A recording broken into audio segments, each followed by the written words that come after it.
Olha, e você?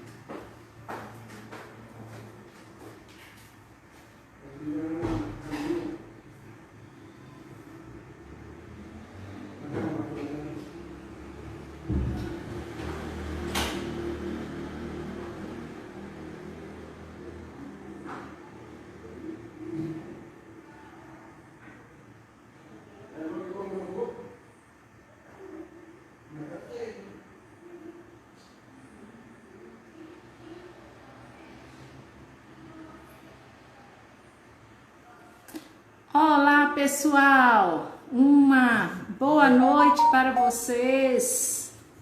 Tudo bem com vocês?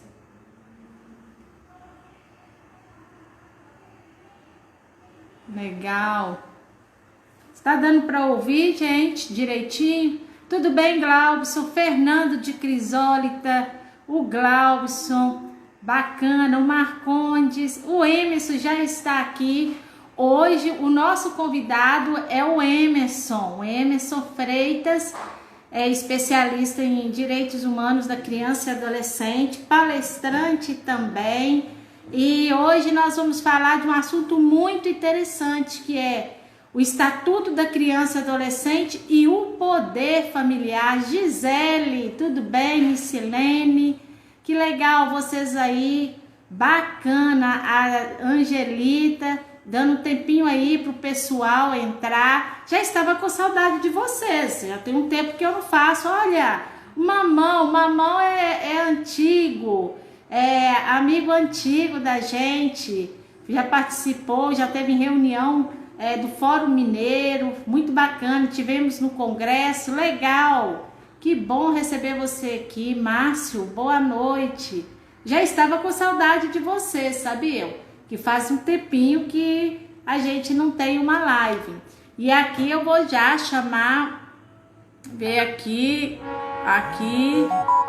já adicionar o Emerson, e o pessoal entrar, legal.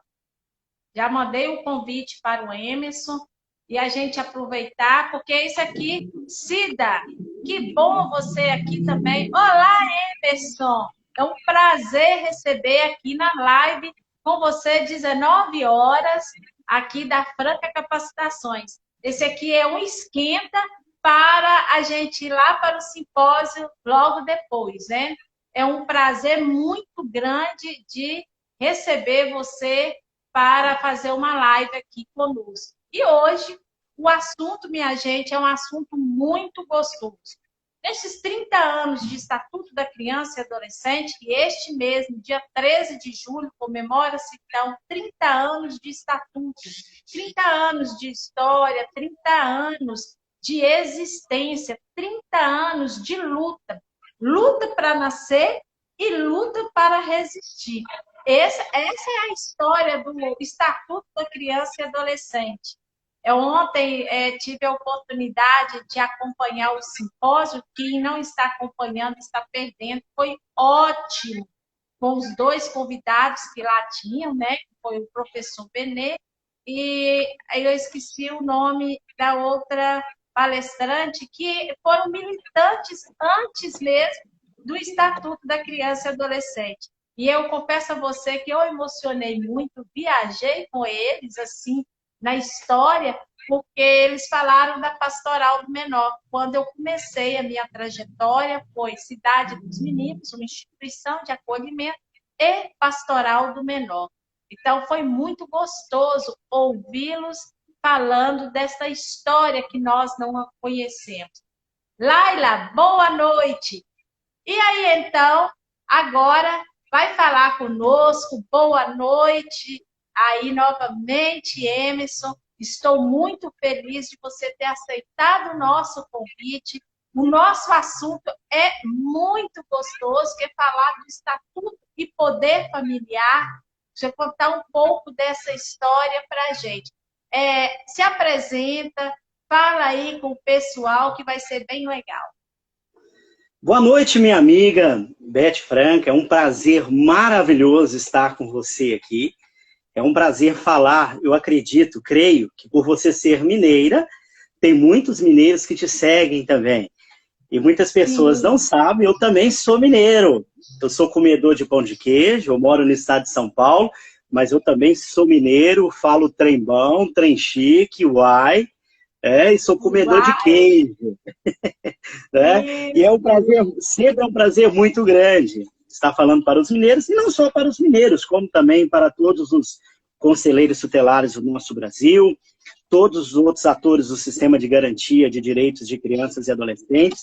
E eu me sinto muito honrado em estar com você. É uma pessoa que eu acompanho já há algum tempo e vejo que você realmente coloca amor naquilo que você faz. Você é uma guerreira, você é uma batalhadora pela causa da infância e da juventude. Então, que Jesus possa te abençoar tremendamente, e é um Amém. prazer estar aqui com todos vocês. Amém. Eu também tenho acompanhado o seu trabalho e eu me lembro que eu vi assim nas redes sociais, eu falava, gente, mas quem é Emerson Freitas? Eu tenho que conhecer essa pessoa. E nós tivemos essa oportunidade, né?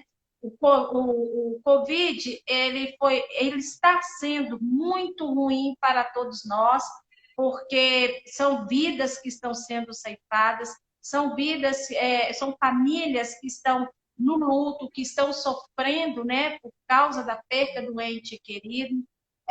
São muitos trabalhadores que estão desempregados,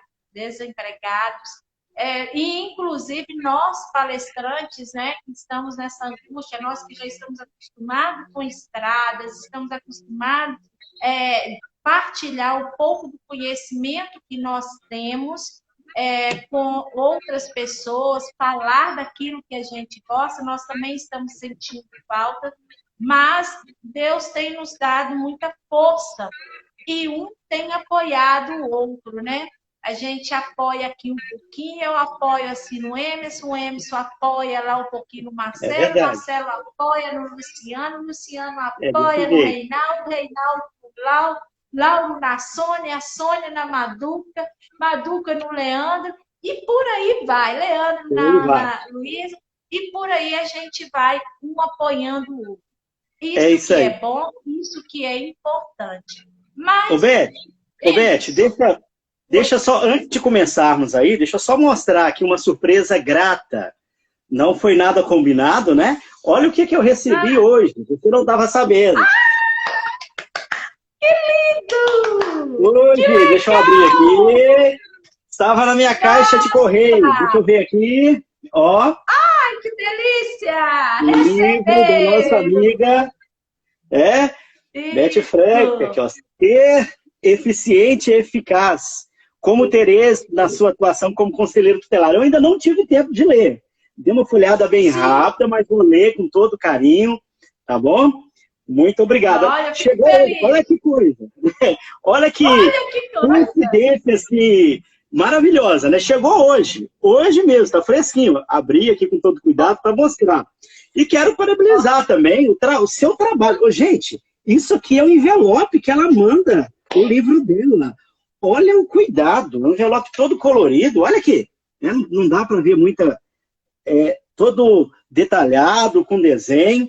Então a gente vê, né, que é algo feito com amor. Aí depois você fala também como o pessoal pode adquirir, né, esse livro, que Sim, numa situação dessa é o momento de aprendermos, de termos cada dia mais conhecimento, né, e literatura são poucas, e nós precisamos aproveitar ao máximo, né, tem o Luciano, que também promove literatura, tem também o sim. meu estatuto, né, é o estatuto. Isso! E Isso aí. precisamos... E a gente precisa do estatuto atualizado, né? Todos os É dias verdade. a gente tem que trabalhar com o estatuto atualizado. Não dá para trabalhar com o estatuto desatualizado, viu, conselheiros tutelares? A Laila Com colocou assim, certeza. eu tenho e compartilho com os amigos. E realmente a Laila tem, eu tive a oportunidade de ir lá na cidade dela e lá levar um exemplar lá para ela. Legal, fico feliz. Espero que você E foi goste da muito leitura. legal, porque Depois você faça comentários, vai ser legal. foi Mas, muito legal, porque Emerson, hoje o nosso trabalho E o correio entregou justamente hoje. Olha que grata surpresa. Foi muito legal. Eu nem comentei nada com você durante o dia. Eu falei, eu vou pegar ela no ao vivo, vou fazer essa surpresa. Mas muito obrigado. Nossa, Deus abençoe. Eu fiquei feliz. Gostei muito do seu trabalho, viu? Eu costumo dizer, isso aqui é um mimo. Olha o cuidado desse envelope, gente. Eu nunca vi um negócio assim. Envelope é uma coisa que as pessoas não escrevem, fazem qualquer... Ela não. Gente, o negócio é todo desenhado, colorido. Olha que coisa, né? Parabéns pelo trabalho. Muito bom. Eu gostei muito do cuidado, né, do capricho, do carinho que você tem para com os conselheiros tutelares. Isso aí engrandece a gente. Isso faz a gente querer cada dia mais, né? Eu costumo dizer o seguinte, que nós precisamos nos espelhar. Nós precisamos nos espelhar em pessoas que estão fazendo algo de bom com maestria, né? E você é um espelho para a gente também pelo seu cuidado, pelo seu carinho, pela sua dedicação, tá bom, Beth?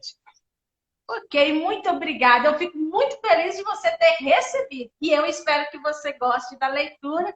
Marcondes está colocando aqui, o meu está aqui autografado. Também fui lá na cidade dele. Recebeu pessoalmente, isso mesmo, Marcondes. Bom, mas o nosso assunto hoje é muito gostoso e muito polêmico ao mesmo tempo. Por que ele é polêmico? Porque falar de poder familiar. Nesses 30 anos de estatuto, algo que sempre assim, incomoda a gente que trabalha na área, são os comentários maldosos, cruéis, ignorantes, não é, com relação ao Estatuto da Criança e Adolescente. E a primeira pergunta minha para você, Emerson, está ligado? O que quer dizer poder familiar? A gente fala de proteção integral, tem a questão que antes da lei, né, da lei 12.010 de 2009, usava-se a palavra pátrio poder. E engraçado que ainda a gente encontra pessoas falando pátrio poder. E então, o que você tem a dizer para a gente sobre essa questão de proteção integral, pátrio poder, ou, né, é o correto hoje, poder familiar? Então vamos lá, como você... Tá bom, obrigado, Beth.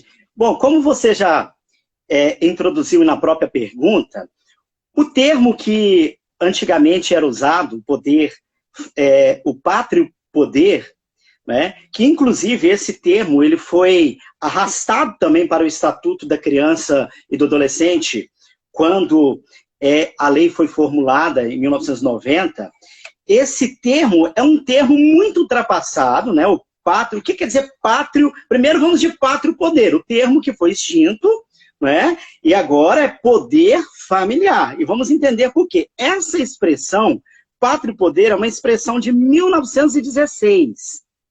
De 1916. E está relacionado a um termo, eu posso dizer até mesmo machista. Porque a nossa sociedade naquela época ainda era uma sociedade machista. Se hoje ainda temos machistas, imagina naquela época. Então, essa expressão pátrio poder está relacionada não à questão da pátria, está relacionada à questão do poder do pai. O poder era do pai.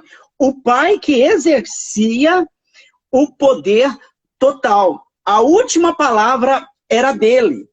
O poder, o pai, a mãe, ela era como se fosse uma auxiliadora, né? Mas quem ditava as normas, quem dava a última palavra era o pai. Isso aí a gente consegue ver na própria criação dos nossos pais, dos nossos avós, que sempre a última palavra era do avô, a última palavra era do pai, e tinha todo aquele autoritarismo, vamos dizer assim, dentro da família, em que a mulher, ela servia apenas para cuidar do lar, da educação dos filhos ali, mas ela não tinha nenhuma autonomia no que tange a questão do poder da família. Então, esse termo ele foi substituído, né, pela lei 12.010, do dia 3 de agosto de 2009. Essa expressão ela foi abandonada, né? ela foi substituída pela expressão poder familiar, tanto no Estatuto da Criança e Adolescente, quanto também no Código Civil, que traz, né, uma gama também de artigos que trata dessa temática. Então, essa expressão era uma expressão que retratava quem exercia o poder sobre a criança e o adolescente, porém, trazia simplesmente aquela família tradicionalmente até mesmo machista. Tem gente que não gosta que eu falo assim, mas é a verdade, não é? A verdade é essa. E o termo que foi mudado com a lei 12.010, poder familiar. Esse é um termo que traz, na sua essência, a totalidade daquilo que a família deve exercer na sociedade. A família como a célula matre, a família como a célula mais importante da sociedade, né? Ela exerce o poder familiar. Nós vamos falar outras coisas para frente sobre isso aí, mas o que é esse poder familiar? Esse poder familiar ele já é garantido desde a própria Constituição, né? A própria Constituição, no artigo 277, né? Traz, é dever da família, e ali coloca o dever, mas dá toda a autoridade também para a própria família. E isso também é arrastado também dentro do Estatuto, no artigo 4º, né, que fala, e sempre a gente vê o Estatuto da Criança e Adolescente sempre arrasta para a responsabilidade para a célula matre, que é a família. Então, tem gente que pensa, mas o que vem a ser isso? O poder familiar, vamos dizer assim, em poucas linhas, é o conjunto de direitos e deveres atribuído aos pais. Agora, não mais somente ao pai, mas aos pais, né, em relação aos filhos. A gente não gosta de usar o termo menor, então vamos usar os filhos, crianças e adolescentes, né, abaixo de 18 anos. E esse poder familiar, ele configura uma totalidade de toda a responsabilidade do cuidado, né, como pessoa, do cuidado pela preservação da vida, alimentação, todo o sustento, bem como também os próprios bens que a criança, né, o zelo dos próprios bens que a criança e o adolescente venha também a possuir. E essa questão é interessante, que o poder familiar, ele traz deveres e obrigações. O dever, né, de zelar, o dever de cuidar, e também tem gente que fala assim, mas o pai não pode nada. Nós vamos falar um pouquinho dessa questão aí para frente, mas o pai ele tem o poder, sim, de corrigir o filho. Os filhos, eles devem, sim, obediência aos pais. Aí as pessoas falam assim, né, Beth? Mas hoje não tem mais o que fazer, não sei o quê, porque os filhos não obedecem e não sei o quê. A grande questão é que nenhum ser humano é uma ilha. O grande problema é que a gente pega uma cultura judaico-cristã, né? Eu sou cristão, para quem não sabe, eu também sou pastor, né? Você também é cristã. A gente sabe que a cultura judaico-cristã, principalmente dentro do judaísmo, o judeu, ele educa o filho desde pequenino. Para vocês terem ideia, com 4 anos de idade, ele já tem parte da Torá decorada. Então é uma educação assim muito cuidadosa. E hoje no Brasil, infelizmente, nós temos uma cultura assim de que o pai que a mãe que cuida, a responsabilidade é da mãe. Quando a responsabilidade não é da mãe, a responsabilidade são dos avós, ou a responsabilidade é a gente está terceirizando o poder familiar. E quando o pai e a mãe acordam para a realidade, o que acontece? Acontece que ele já não tem mais nenhum domínio sobre aquele adolescente.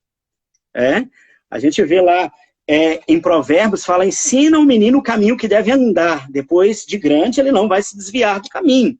Mas o grande problema é que as pessoas, elas querem exercer autoridade quando elas já perderam toda vamos dizer assim, tudo aquilo que elas poderiam construir, elas não construíram, perderam tudo aquilo que tinham para construir, não é? Na educação de seu filho. A gente quer terceirizar a educação, né? A escola, ela transmite educação, transmite ensino, sim, mas a educação, ela deve começar em casa.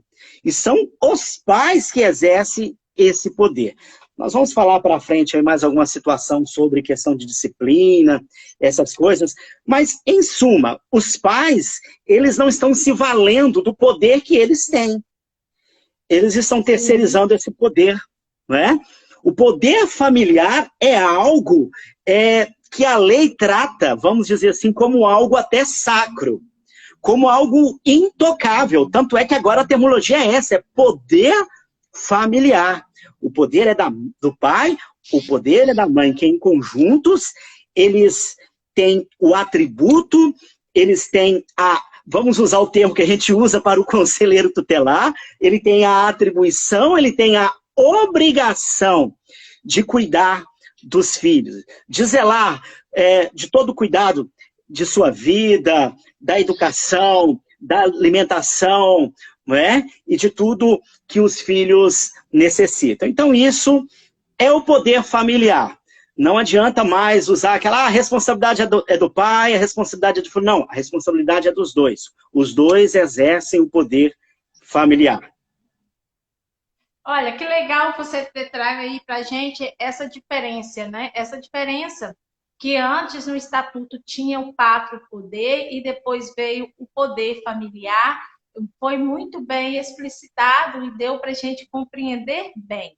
E aí você entrou um pouco na questão da educação, né? Que os pais falam que não podem mais educar, e jogando aí a responsabilidade, inclusive para terceiros, né? A escola cuida, quem mais pode cuidar? Os avós cuidam, é muito comum isso, e por aí vai. E, inclusive, quando eu não dou conta de cuidar do meu filho, eu vou lá no posto Ipiranga Conselho Tutelar, que também cuida também do menino, né? Tem que ir lá no posto Ipiranga Conselho Tutelar. Tem a resposta para tudo. Então, tem para tudo é Conselho Tutelar, é assim que a sociedade vê. E aí eu tenho uma perguntinha aqui, né? Muitos pais dizem que não podem corrigir o filho porque a lei não permite. O estatuto, você já começou a responder, mas eu gostaria que você falasse mais um pouquinho. O Estatuto da Criança e Adolescente tirou essa responsabilidade dos pais de educarem os seus filhos? Quais são os deveres dos pais? Olha só, o Estatuto da Criança e do Adolescente, Alberto, é uma lei que é muito descriminalizada, é uma lei marginalizada, é uma lei que as pessoas não entendem, todo mundo critica. Mas se você perguntar, você já leu o Estatuto da Criança e do Adolescente? Para falar que o Estatuto da Criança e do Adolescente não serve para nada? Para falar que o Estatuto da Criança e do Adolescente é uma lei ruim?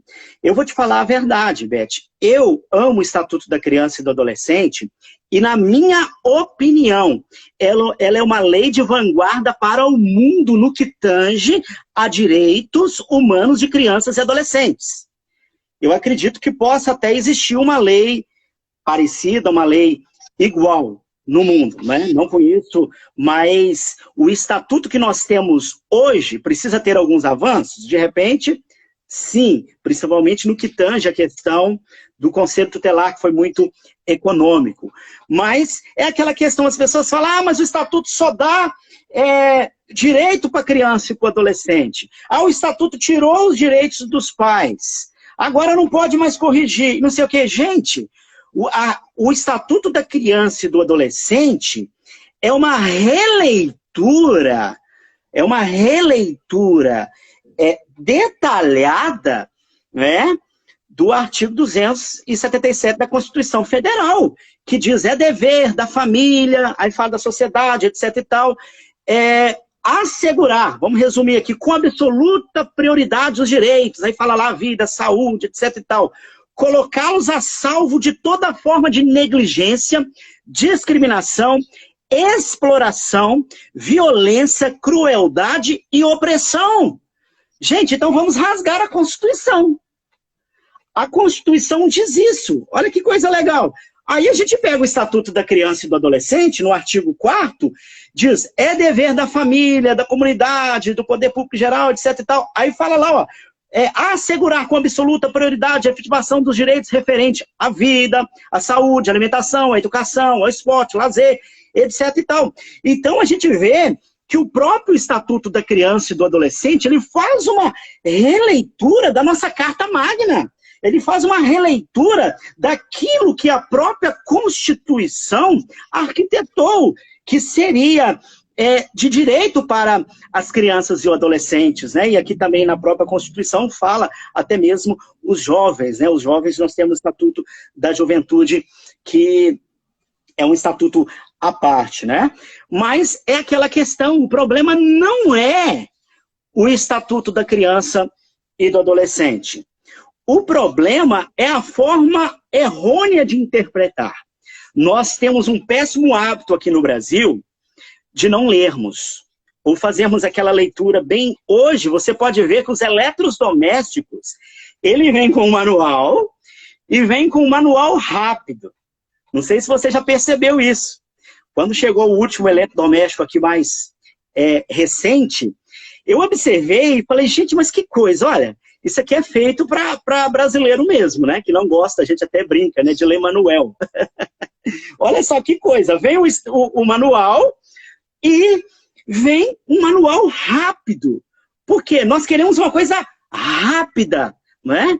E às vezes eu costumo dizer, às vezes a mãe chega lá e fala, eu não posso fazer nada e não sei o quê e tal, eu não aguento mais e não sei o quê, porque eu não posso fazer nada, porque senão vocês vão lá em casa e não sei o quê. E o grande problema é que essa família nunca assumiu o seu papel de exercer o poder familiar. O poder familiar, ele precisa ser exercido com maestria pela família. Agora, o grande problema é que as nossas famílias estão deterioradas. E o grande problema é que na maioria das vezes, eu vou reproduzir aquilo que eu vivenciei. Um exemplo.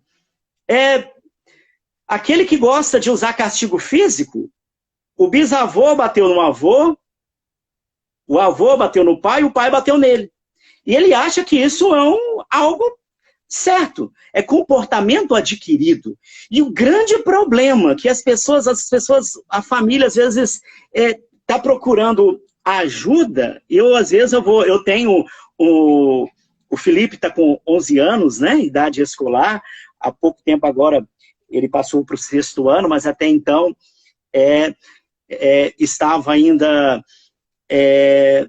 no ensino, como fala, fugiu aqui agora, ensino Fundamental 1, né? Fundamental 1. E nas reuniões de pais eu ficava observando. Muitos já me conheciam, sabia que eu sou um especialista na área, eu ficava só observando. E os pais reclamando, alguns pais julgando a responsabilidade para cima do professor, que pode corrigir, que pode isso. Teve um dia que uma falou, pode até bater se preciso for. Não sei o quê, não sei o quê. E fica terceirizando. Aí a gente começa a ver. Esse comportamento que está sendo desenvolvido, onde ela aprendeu isso? Na célula máter. Dentro da própria família. Comportamento adquirido. Ela está apenas reproduzindo esse comportamento. Então, o Estatuto da Criança e do Adolescente, Beth, ele não veio para tirar direitos dos pais. Ele veio para dar direito às crianças e adolescentes. A gente vê cada coisa. Né? Eu vou citar um exemplo, não é no Brasil, mas é algo que para a gente pensar, é estarrecedor. Eu conversando um dia com um missionário amigo meu, que foi fazer uma missão na África, ele disse que lá tem várias etnias, dentro da própria, várias tribos, dentro, né, do próprio país. E ali ele estava ali tentando evangelizar, e o chefe da casa o recebeu. No momento de servir a refeição, os adultos ficaram ao redor da mesa, as crianças se retiraram da casa. retiraram da casa, serviu lá daquela forma de servir, todo mundo comendo ali junto, aquela coisa, era a cultura dessa etnia. E as crianças ficavam da janela olhando. E ele não podia bater de frente, porque era uma cultura deles ali. E no final ele foi questionar, conversar, e não, aqui no final, quando eles comem o que sobra. Eles comem o que sobra. E durante muito tempo, essa cultura também era uma cultura que tínhamos no Brasil. Como a criança não produz, ela não tem direito a nada, e ela não tem direito nem à dignidade. A sua dignidade, ela não tem direito a ser respeitada. Porque uma questão é o seguinte, eu costumo dizer o seguinte, Beth, se eu te der um murro, o que você vai fazer? Reagir. Você pode fazer. Ou, de repente, você é muito bem, você vai falar, não, Emerson, você me deu um murro? Legal. Eu vou fazer um boletim de ocorrência, e isso vai acarretar, né, algumas consequências criminais para mim. Agredir um adulto é crime. Agora, pera aqui. Se agredir um adulto o adulto que tem como se defender, tem como se defender. Agora, agredir uma criança que não tem como se defender, não é crime? Que dois pesos, duas medidas são essas?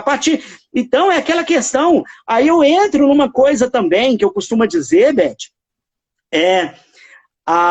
o ECA, o Estatuto da Criança e do Adolescente, quando fala lá do direito fundamental, ele já defende o direito da criança dentro do útero da mãe. A gente vê lá quando fala do direito à vida, protege a gestante, mas por que protege? Não está protegendo está protegendo o nascituro. Quem que é o nascituro? O ser humano gerado que ainda não nasceu. E eu costumo dizer o seguinte, isso eu falo assim de peito aberto. Conselheiro tutelar, graças a Deus no Brasil hoje não está se falando mais sobre, eu não estou ouvindo mais falar sobre questão de legalização de aborto. Conselheiro tutelar, defensor de direitos humanos de crianças e adolescentes, que é favorável ao aborto, procura outra coisa para fazer. E pelo amor de Deus. Então a gente vê que a criança dentro do próprio útero, ela já é bombardeada. Então a gente vê que o direito é violado dentro do próprio... E já tem, a gente vê, tem toda a lei, o Código Civil, tem o próprio Código Penal, o próprio Estatuto da Criança e Adolescente, já tem toda a defesa, está tudo certinho ali com referente ao nascituro. E a gente vê que a criança nasce, quando a criança consegue, olha que luta, ela consegue nascer, nasceu. Para chegar à fase adulta é uma luta. Quantas crianças são violentadas, quantas crianças são assassinadas, pelos próprios pais. A gente vê aí, tinha uma conselheira, só para completar o gancho aqui antes de você falar, tinha uma conselheira amiga minha, eu não vou te falar em que cidade é, porque se eu vou falar, ela vai puxar minha orelha. Chegava uma pessoa lá, o pai e uma mãe, ela ia conversar com o pai e a mãe falava assim, a gente não pode bater. Ela, não, bater pode, só não pode espancar. Quando aquilo chegou no meu ouvido, eu chamei a atenção, falei, pelo amor de Deus, sim, imagina um conselheiro tutelar falando para a mãe, para o pai, não pode bater, pode, não pode espancar. Olha que coisa. Então, olha o nível até mesmo daqueles que deveriam defender o direito de crianças e adolescentes, estão interpretando toda essa situação. Então é complicado. O Estatuto não veio para tirar direitos do pai, pelo contrário, ele veio para legalizar esse direito. Tanto é que existe o poder familiar, que é dado o pai, a mãe, e tem aí essa questão do princípio, da proteção integral, da criança e do adolescente. Isso foi bem instituído, isso foi bem escrito, porque no Código Penal e no Código de Menores e todas as leis anteriores, era uma coisa muito vaga, a qual a criança ela não era um sujeito de direito. Isso. Ô Emerson, Oi. Aqui a Angelita colocou assim: os pais precisam entender que o poder familiar é exercido em igualdade de condições. Já há muita confusão quando se separam e os filhos sofrem muito. E realmente a separação é muito triste, porque as crianças acabam, os filhos, seja criança, seja adolescente, até mesmo nós adultos, enquanto filhos, a gente sofre, né, de ver Uhum, quantas pessoas que sofrem ao ver os pais separarem já na fase adulta dos filhos, e adolescente e criança também sofrem. E o mais triste é porque essas crianças acabam sendo, os filhos acabam sendo usados muitas vezes pelo casal, não é mesmo? Até mesmo uhum. teve que vir, então, a lei da alienação, falando da alienação parental. Então, é muito triste, realmente, quando chega nesse ápice da separação. E você começou a pontuar a questão aí do bater. Uma das lives que eu fiz, as primeiras, bem no início, eu convidei o Luciano Bettiati para poder falar e falou, né? O pessoal gostou muito e Uhum. eu, assim, amei que ele fala, assim, com tanta... da Lei Menino Bernardo. Eu gosto de ouvir o Luciano falar da Lei Menino Bernardo, e essa lei, ela foi muito criticada quando ela foi aprovada. E, Uhum. infelizmente, eu falo infelizmente, é porque a bancada evangélica, a tal bancada evangélica dentro da Câmara, ela que veio trazendo essa distorção aí da Lei Menino Bernardo, que, por sua vez, alterou alguns artigos e trouxe novos artigos do Estatuto da Criança e Adolescente. Diga-se de passagem que essa bancada evangélica não me representa. Sou evangélica, mas ela não me representa, porque ela vai contra os direitos humanos da criança e do adolescente. Só de ir contra a criança e o adolescente, imagina os direitos de outros, né? Dentro de direitos humanos. E aí, uma das coisas que foram faladas e que muitos até hoje utilizam, conservadorismo, o texto fora do contexto, pega ali Provérbios 23,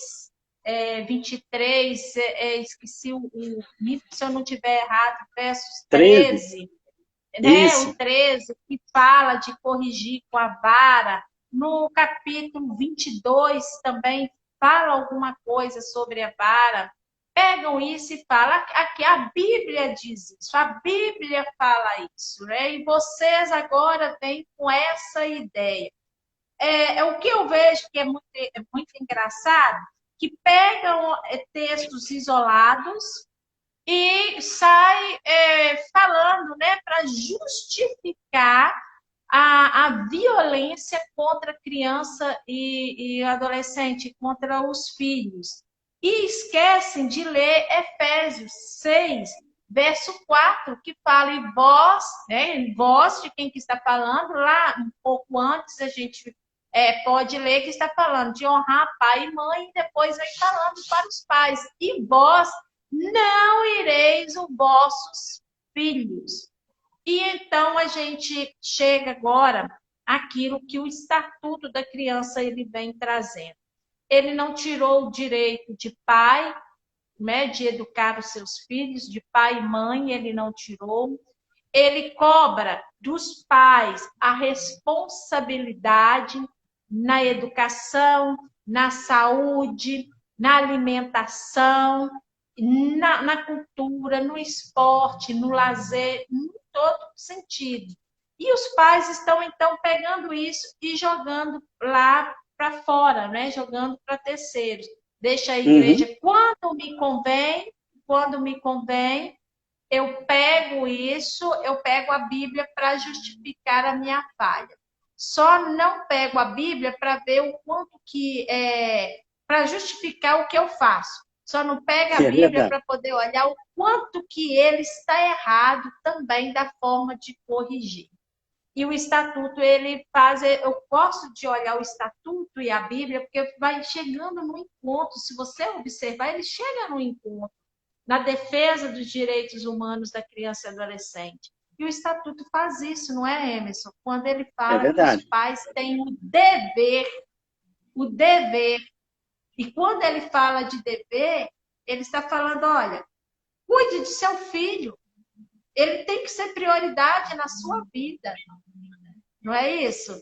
A gente, É verdade. quando casa, a gente fica um tempo, né? Naquela fase do namoro, do casamento, e chega um momento da vida do casal que ele deseja ter filhos, o que faz falta. E um filho traz alegria, né? Uma criança traz alegria dentro de uma família. E aí eu te pergunto, como que você vê essa comparação todas as vezes quando a gente vai falar, aí eles lembram da Bíblia, eles lembram que eles não podem corrigir, a Bíblia manda usar a vara e o estatuto não deixa corrigir, não deixa corrigir. Fala um pouco para a gente dessa mistura aí que vem né, o conceito bíblico e o conceito Estatuto da Criança e Adolescente. Vamos lá, Beth, você ponderou muito bem. E eu vou fazer aqui agora dois parâmetros aqui. Primeiro, vamos falar sobre a Lei Menino Bernardo, que foi muito criticado, inclusive por vários pastores. Na verdade, ela era famigerada, foi apelidada de Lei da Palmada. Sim. O pessoal estava chamando na lei, agora, essa lei de 2014, né, a Lei 13.010, que é a Lei Menino Bernardo, né? Ela é uma lei, e se você for olhar aquilo que eu falo, as pessoas não leem. Ela não é uma lei que para punir os pais. O que foi alterado no Estatuto da Criança e do Adolescente, olha que coisa, que distorceram tudo. A Lei Menino Bernardo é uma lei educativa. A parte que tange que o Conselho Tutelar, as medidas previstas, né? Essa lei ampliou o artigo 18A a 18B, né, no Estatuto, e teve outras alterações. E lá no 18B, no parágrafo único, fala o seguinte: as medidas previstas nesse artigo serão aplicadas pelo Conselho Tutelar sem prejuízo de outras providências legais. Então, o Conselho Tutelar não vai punir ninguém, não vai criminalizar ninguém. A parte no tocante à medida que é aplicada dentro aqui do 18B são medidas educativas para os pais. Para o quê? Para recuperar o núcleo familiar. Agora, o que a lei aqui diz é algo... eu fico assim... Eu falei um filho de 11 anos, o Felipe, e tenho a Giovana, de 3 anos. Gente, a gente produzir... Olha o que a proibição aqui do Estatuto, né, que trouxe aqui a Lei Menino Bernardo, né? Fala que os pais, aqueles também que deveriam cuidar, vou resumir aqui, para senão a gente, daqui a pouco, né, live boa passa rápido, né? Eu estou acompanhando mais ou menos o tempo aqui, a gente já não tem muito tempo. Mas a pessoa que deveria cuidar, zelar da criança e do adolescente, né, que se valer, não é somente os pais, pode ser um cuidador, pode ser um professor, pode ser um treinador lá do futebol, etc. e tal. Eles não podem, né? Castigo físico. Castigo físico é todo o sofrimento físico que vai gerar sofrimento físico, lesão, tratamento cruel ou degradante, né? Qualquer conduta que venha a humilhar, ameaçar gravemente, ridicularizar a criança e adolescente. Eu costumo dizer o seguinte: tem criança que o psicológico dela já está todo abalado. Imagina o seguinte: uma pessoa que você ama, que você tem toda a referência de vida, o pai e a mãe, você virar para aquela criança e falar, a mãe fala para a criança: você é uma peste, eu vou te matar. Quando o pai e uma mãe falam para a criança: você não vale nada, eu vou te matar, na cabecinha daquela criança, qualquer momento a mãe vai matar ela. Porque já bate, porque já agride. Então, o mundo que é apresentado pela família é um mundo de agressão, é um mundo de violência, que as coisas são realizadas na base do grito, da violência, da ameaça. Então, não tem como alguém colocar isso na minha cabeça e falar que isso é bom, que isso é algo bíblico. Eu vejo o seguinte, a Bíblia também foi escrita dentro de uma cultura, dentro de toda uma cultura. Nem tudo que está na Bíblia, ela relata um Deus perfeito que mostra também e não esconde os pecados de homens. A gente pode ver, Davi foi um homem segundo o coração de Deus. Todo mundo que não precisa nem ser cristão, que acompanhou aí, teve série na televisão, né, do rei Davi. Ele foi um homem segundo o coração de Deus, mas ele foi um assassino, ele foi adúltero, ele teve uma família toda atrapalhada, né? Então, a Bíblia, Deus, ele poderia ter colocado no coração das pessoas quando inspirou os homens ali que escreveram os textos sagrados. Não, isso aí você não vai escrever.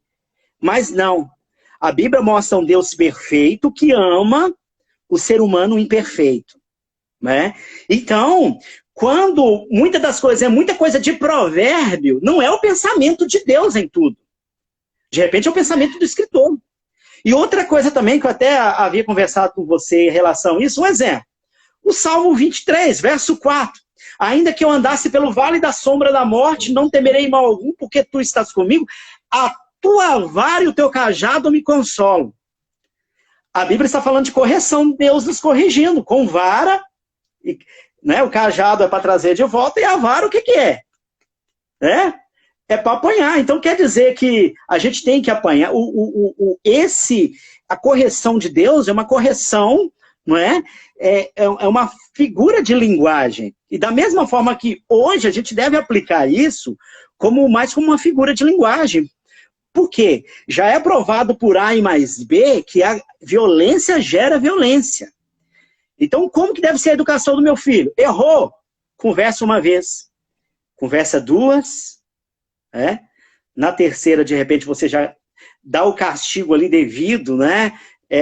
Ficar num cantinho, ficar num canto, tirar alguma coisa que a criança gosta. Isso é proibido pela lei? Não é.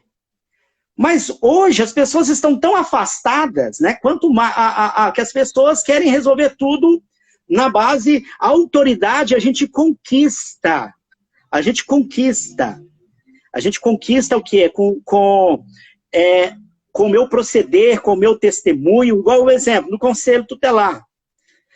Tem muito conselheiro tutelar querendo se impor, porque o pensamento dele é isso, aquilo, se impor, gritar mais alto. Não. Eu vou me impor através do quê? Através da legalidade. Eu vou conquistar no meu espaço através da legalidade do Estatuto da Criança e do Adolescente. E também na vida da família dessa forma. Né? A lei existe porque precisou existir. Porque se pegarmos aí, se você entrar, coloca no Google, qualquer pessoa colocar no Google lá, né? Se colocar Lei Menino Bernardo, castigo físico, crianças, vai aparecer tanta coisa que nós vamos ficar estarrecidos. Nós vamos falar, mas como que isso acontece? Né? Então, o grande problema é esse. Eu não estou aqui para criticar, eu sou pastor, como eu falei, mas eu não concordo com essa questão de que pode tudo. Nós não estamos vivendo um faroeste. Nós temos leis no Brasil. Ah, mas a lei não pode ir contra a Bíblia. A Bíblia fala para corrigir com vara. Mas será que a interpretação que temos que ter hoje não é a vara da palavra? Porque há situação que uma palavra e uma atitude vai doer mais do que um tapa. Há situação que uma correção, que um castigo bem aplicado, ele vai ser, as situações, não todas as situações, ele vai ser mais didático, ele vai ser, vai acontecer o quê? Que a criança realmente vai refletir e vai aprender. Eu mesmo não tenho dificuldade para falar, eu mesmo apanhei muito quando criança. Eu e meus irmãos, mas por quê? Você também apanhou, Beth? Demais! Eu passei por 7 escolas. Eu acho muito interessante, sabe, Emerson, quando a gente fala das crianças de hoje, que são isso, são aquilo. Eu ficava lá no conselho tutelar quando estava conselheira e que chegava um menino da escola, que dava trabalho na escola, eu ficava, gente, eu passei por 7 escolas. Se na minha época tivesse conselho, era caso de conselho tutelar, não é? Olha, É assim. então é dessa forma. Então, eu até brinco com a minha mãe, eu viro para minha mãe hoje e falei, mãe, eu não precisava de apoio, nós só precisava bater tanto na gente. Ah, mas vocês eram muito arteiro, vocês eram aqui. Então, quer dizer, a nossa mãe, os nossos avós, sempre vão achar que tem razão. Então, Sim. o grande problema, nós temos que quebrar paradigmas. Eu falei isso no webinário com o Marcelo, o Luciano, nós participamos ali. Marcelo. A questão do trabalho infantil, tem que quebrar paradigma. É preferível trabalhar do que roubar, do que usar. Não tem nada de preferível, gente. É preferível estar na escola. Eu dou nome a isso de comodismo. É a zona de conforto de nós pais, de nós adultos, de aceitar, entendeu? Porque assim, se o menino está ali trabalhando, ele não está na droga, que é assim que falam, né? Eu estou na zona de conforto, não me dá trabalho, não é? Então, se eu desço o cacete no menino, bati, deixei máquina, dá pelo menos 2 dias ele fica quieto. Então, isso é a zona de conforto que nós encontramos para poder não assumir a nossa incompetência de ser verdadeiros pais dos nossos filhos, não é? Eu gosto muito de uma música do Padre Zezinho, que é 6-4 para os pais, né? Então, assim, acho que, olha, conselheiros, escute 6-4 para os pais de Padre Zezinho, essa música, que vocês vão poder compreender. Nada de pais liberais demais, mas também nada de pais que pegam os filhos, coloca aqui, faz isso aqui, que sai dos dedos, né? Nós temos aí a forma de poder e o estatuto traz isso. Bom, nós já estamos quase no nosso finalzinho. Opa, verdade. Mas é aquela questão, Beth, infelizmente, é a cultura do mais forte, né? E o grande problema, eu vou exercer, não é, o meu poder familiar de uma maneira errônea, eu não vou, através da violência, eu não vou gerar o respeito, inclusive a criança e o adolescente vai fazer mais coisas erradas, escondido, nunca vai ser sincero com você, né? E outra coisa, na escola ele vai reproduzir, na sociedade ele vai reproduzir a violência, diga-se de passagem, que ele aprendeu e sofreu dentro de casa. Aí eu vejo na reunião, é claro que algumas crianças têm algum distúrbio, têm algum problema, até mesmo de saúde, né? Alguma questão que é um problema, um problema de saúde, vamos dizer assim. Mas a situação que a gente vê o pai e a mãe falar, mas eu não sei, por que ele é aqui assim, por que ele está tão agressivo, não sei o quê. É só olhar como se ele está sendo agredido também, porque ele está reproduzindo aquilo que ele está aprendendo dentro de casa. Então, os pais, eles precisam exercer o poder familiar com sabedoria, educar. Infelizmente, deveríamos ter escola para pais. Eu costumo dizer isso. Até mesmo na política pública.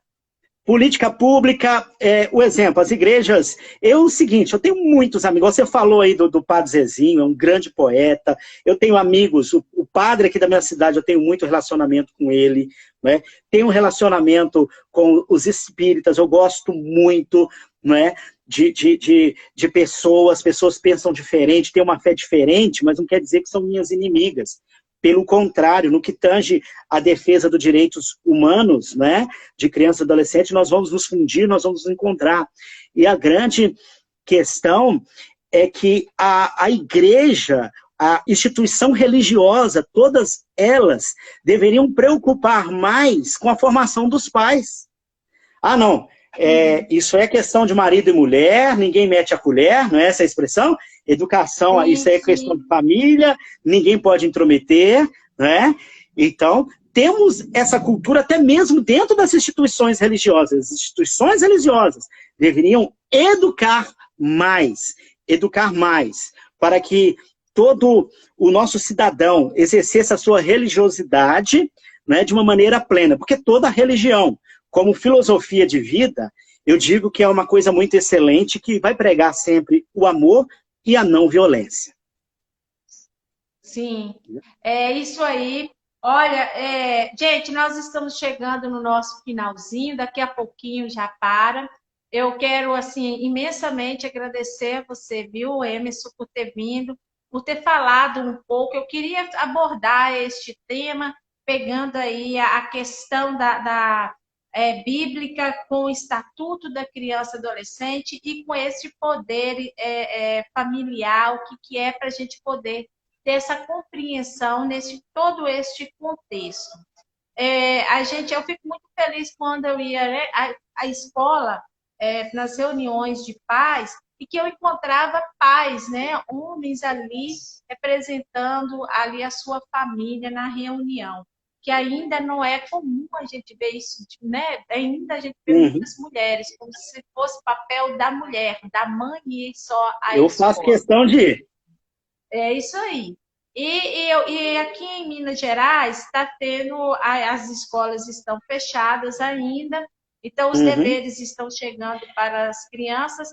E hoje eu vi num grupo de mães, de crianças de primeiro aninho, 7 anos, das mães assim, se cabelando e falando que Deus me livre, se o filho não está aprendendo a soletrar, e se não souber separar a sílaba direito, que ela dá um tapão e aquela coisa toda, e alguém falando, né, para poder ter cuidado, a professora falando, não é assim e tal. Então, assim, um desespero, porque a gente não tem exercido o nosso papel de pais, né? Tem deixado isso para a educação. E você falou isso muito bem. Enfim, o meu agradecimento fica a todos vocês que entraram na nossa live, passaram por aqui, são várias pessoas. Quero agradecer os nossos amigos, eu vi que o Lauro entrou, o Reinaldo, o Wellington.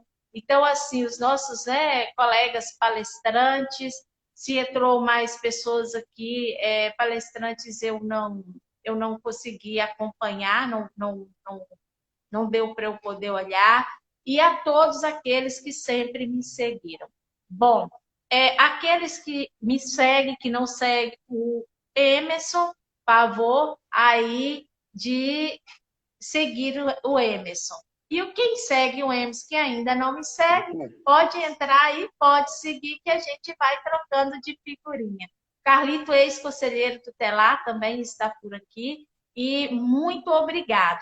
Já marque aí na agenda de vocês que dia 7 teremos aqui, dia 7 é hoje, dia 9, Leandro Momente, que também é palestrante, foi conselheiro estadual, vai falar de o Estatuto da Criança e Adolescente e orçamento. Então, vai ser uma boa discussão também. E no dia 14, nós teremos a Ana Luísa e a mãe dela. Por quê? A Ana Luísa, ela desde pequenininha, a mãe acompanha. Então, é interessante a gente conhecer essa história dessas parceiras, né? As parceirinhas aí. Legal. Então, vocês estão convidados a continuar conosco. E agora, saindo da nossa live, vai para o simpósio, que o simpósio está maravilhoso. E com hoje certeza. Vai ter aí falar mais sobre o Estatuto da Criança e Adolescente. É assim, eu vivo viajando, né? Eu passeio nisso, eu babo, ouvi falar muito da história do Estatuto da Criança e Adolescente. Vai lá, gente, que vai ser muito bom. E um grande abraço a todos vocês e que Deus nos abençoe hoje e sempre. Amém. Obrigado, Beth. Tá bom, Deus abençoe. Tem um pouquinho ainda, né? Começou com... Posso falar, né? Tá. Pode. Que Deus abençoe a vida de cada um, todos que participaram de alguma forma. Eu quero te agradecer imensamente pelo convite, que Jesus te abençoe, que Deus dê sabedoria a essa geração, para que venhamos a quebrar esse paradigma da violência e que venhamos a exercer o poder familiar com maestria, com sabedoria vinda da parte de Deus, e que possamos, né, colocar o Estatuto no seu devido lugar e que possamos também